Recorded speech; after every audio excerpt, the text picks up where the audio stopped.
Good morning, welcome to GrainTV. It's August 20th, 2012. I'm Logan Burgess. To my right is Brock Shimano. Brock, let's hop into fire tip here, see how the grain's trading here on Monday morning. Right now we're looking at old crop corn up 15.5. New crop contract trading up 15 cents to 8.22 and a quarter here. Old crop beans up 26. That new crop contract leading to the upside right now, up 27 and a quarter cents there. Wheat in Chicago up 4, wheat in Kansas City up 3. Kind of a quiet day in the outside markets. If you look down here, we have crude oil trading down about half $1 a barrel. Dollar index kind of trading unchanged right now. One big thing the grain is going to be watching all this week here is the Pro Farmer Crop Tour. What are we kind of looking for out of there? Yeah, the Pro Farmer Crop Tour is getting kicked off this week. It actually started this morning. We're already seeing some yield results out of South Dakota.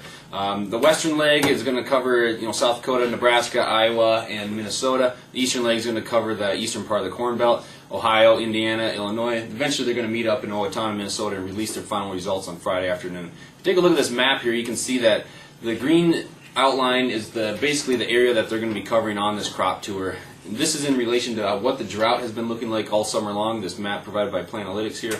You can see that they're going to miss some of the key drought-stricken areas of southern Illinois, southern Indiana, Missouri, some of those areas that have been worse off than others during this drought of the summer of 2012. So it's going to be interesting to see what they actually come up with the final yield results on Friday afternoon, if it's going to be close to what the USDA is already projecting. Yeah, right, Brock. I think the soybean trade in particular is going to be watching this. There's some people concerned that this Pro Farmer Crop Tour will reveal a soybean crop that is actually worse off than what the trade's priced right now and what the USDA is kind of expecting. So keep a close eye on the yield there out of the soybean surveys that they're taking right now. It's interesting to note that last year they came out with the Pro Farmer, when they released their yield results, they came out basically right on to what the USDA actually ended up having at the final yield result in the January report. So these numbers do have a big bearing on the market, so we'll have to pay attention to it all week long. We'll be tweeting anything that we see come across the news wires. That's right, at GrainTV is where you can find us on Twitter. Also, follow them. PFTour12 is the Twitter handle for the Pro Farmer Crop Tour.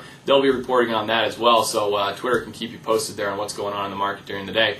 Kind of turning gears here, let's take a look at the managed money position in the corn market right now. Brock, this is a story you and I were discussing last week here. Managed money right now is holding a large net long position in corn relative to what we've seen over the last year. As you can see here, the horizontal axis is weeks here of the marketing year. The vertical axis is contracts net long. And as you can see here, with last Friday's report, they added about 14,000 contracts to their net long position here just in the last week. Once again, approaching that 300,000 contract level. If we take a look here at the red line, this is where we were last year at this time. So as you can see, managed money's desire to hold corn contracts does seem to fade coming into harvest. We'll have to see if this is a similar situation here this year. Obviously, when managed money decides to leave this market, sitting 300,000 contracts net long, that will add some serious selling pressure to this corn market. We'll have to keep an eye on it, though. Kind of a developing situation here, but we'll keep you posted on that here on GrainTV. I think that kind of wraps up our show here for Monday morning. Thanks a lot for joining us. We'll catch you tomorrow.